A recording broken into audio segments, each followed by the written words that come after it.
سوائے ابلیس کے جہاں میں سبھی تو خوشیاں منا رہے ہیں. اچھا یہ شعر ہے نا, یہ وہ لوگ پڑھتے ہیں, لیکن یہ جو پاکستان کے موجودہ حالات چل رہے ہیں نا, اس میں پاکستان کی پوری دنیا میں عزت ہو رہی ہے, لیکن سوائے ابلیس کے جہاں میں سبھی خوشیاں منا رہے ہیں. کچھ لوگ ایسے ہیں ان کو نہیں سمجھ میں آ رہا ہے, کیڑے ہی نکالے جا رہے ہیں. بھائی سیاست میں اتنا آگے مت جاؤ, نہ کسی کے عشق میں نہ کسی کی دشمنی میں. انڈیا کا میڈیا دیکھو پاگل ہو گیا, انڈیا سر پکڑ کے رو رہے ہیں کہ یار ہو کیا گیا. ایک ملک جس کو ہم نے اتنا دبایا, اتنا گرایا, مہنگائی میں ڈالا, اس کو جنگ مسلط کی اس کے اوپر, اور آج ساری دنیا اس کو کیا کر رہی ہے, سلوٹ. اب تو میم بننا شروع ہو گئی ہیں. ایک میم آئی ہے بڑی زبردست, ایک آدمی آرمی چیف بنا ہوا ہے پاکستانی نا, ٹوپی پہن کی ہوئی ہے. ہاں ملیشیا سے کوئی پھڈا چل رہا ہے تمہارا, ابھی ٹائم نہیں ہے میرے پاس, میں ذرا ایران کا مسئلہ نمٹا رہا ہوں, ابھی ٹائم نہیں ہے. بڑا زبردست میم بنائی ہے اس نے. سعودی عرب بادشاہ کا فون آیا, واللہ ہادا واللہ پریشانی, واللہ ٹینشن ایران. اس نے کہا آج اتوار ہے, چھٹی والا دن ہے, پیر کے دن رابطہ کریں آپ. یہ بھرم ہے پاکستان کے بھائی. ابھی ڈونلڈ ٹرمپ کہہ رہا ہے بھائی بتا اگر ماروں, ابھی ایران پہ اٹیک کروں, بڑکیاں میں نے بہت لگا دی ہیں, ٹویٹ بھی کر دیا ہے, ماروں, لیکن ڈر یہ بھی ہے کہ وہ بھی مارے گا پھر. تو جناب حافظ صاحب ذرا بتائیے. حافظ صاحب کہہ رہے ہیں ادھر ٹھہر جائے, سسرال سے میرا فون آیا ہوا ہے, مجھے ذرا کام سے جانا ہے, قرآن خوانی نمٹا کے آ رہا ہوں میں. کل 5:06 پہ آپ رابطہ کیجیے, اور ٹائم پہ آنا, ورنہ کوئی گارنٹی نہیں. یہ چل رہا ہے پاکستان. پہلی دفعہ اتنی عزت ملی ہے بھائی.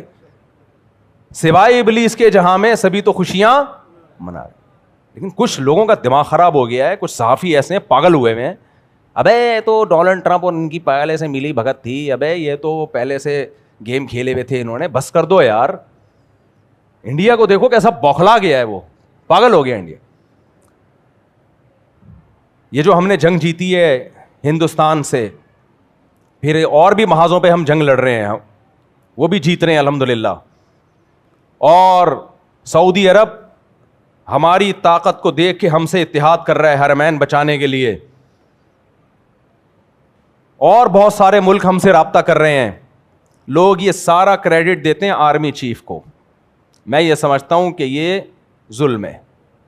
یہ آرمی چیف کو کریڈٹ یقیناً جاتا ہے, لیکن یہ پوری فوج کو جاتا ہے. اس میں ہماری ایئر فورس بھی ہے, ہمارے جو جوان ہیں جو آگے بارڈر پہ قربانیاں دے رہے ہیں. آپ کے پاس جان دینے والے فوجی نہ ہوں تو اکیلا آدمی کیا کر سکتا ہے. لیڈر کا حوصلہ جب بڑھتا ہے جب اسے پتا ہو کہ میرے جو جوان ہیں وہ ہلکے نہیں ہیں, تو اپنے بیانات میں, اپنی تقریروں میں, اپنی پوسٹوں میں ان فوجی جوانوں کو بہت زیادہ ہائی لائٹ کیا کرو. دیکھو نبی صلی اللہ علیہ وسلم بدر کے موقع پر آپ پر ایک طبعی خوف تھا. طبعی خوف تو انسان پہ ہوتا ہے کہ وہ 1000 ہیں اور ہم کتنے ہیں, 313, کیسے لڑیں گے. ایک انصاری صحابی کھڑے ہوئے, عرض کیا یا رسول اللہ, ہم وہ لوگ نہیں ہیں بنی اسرائیل کہ جب طاقتور دشمن دیکھا بنی اسرائیل نے تو موسیٰ علیہ السلام سے کہا اذهب انت وربک فقاتلا انا ہاہنا قاعدون, آپ جاؤ آپ کا رب جائے, لڑے ہم یہیں بیٹھے ہوئے ہیں. یا رسول اللہ ہم وہ بنی اسرائیل نہیں ہیں کہ طاقتور دشمن کو دیکھ کے بھاگ جائیں. آپ ہمیں آگ میں چھلانگ لگانے کا حکم دیں گے تو بھی ہم چھلانگ لگا لیں گے. نبی صلی اللہ علیہ وسلم کو کیسا حوصلہ ملا ہوگا یہ تقریر سن کے. تو جو بھی بھائی فورسز کا لیڈر ہوتا ہے, چیف ہوتا ہے, نیچے والے لوگوں میں دم ہوتا ہے تو اس میں بھی دم آتا ہے. ایک بڑا زبردست مقولہ ہے عربی کا, للساعد بالسیف انما السیف بالساعد.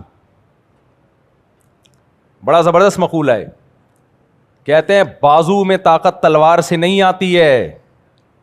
نہیں آئی سمجھ میں, اللہ کرے کھوپڑی شریف میں آ جائے. بازو میں تلوار کی وجہ سے طاقت نہیں آتی, تلوار کے لیے بازو کا مضبوط ہونا ضروری ہے.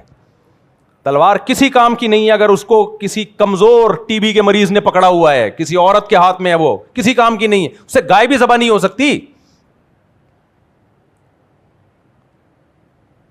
تو بازو مضبوط ہوتا ہے تو پھر تلوار طاقتور. تو یہ جو ہمارے جوان بارڈر پہ لڑ رہے ہیں اور بے تحاشا قربانیاں دے رہے ہیں, ان کے حوصلے ہیں, ان حوصلوں کی وجہ سے سربراہوں کا بھی حوصلہ بلند ہوتا ہے. تو یہ کریڈٹ ان کو بھی جانا چاہیے, بلکہ ان کو تو زیادہ جانا چاہیے. بہت قربانیاں دی ہیں, اس کے بعد جا کے یہ حالات ہوئے ہیں. جو فورسز کی قربانیاں ہیں وہ میڈیا پہ آتی نہیں.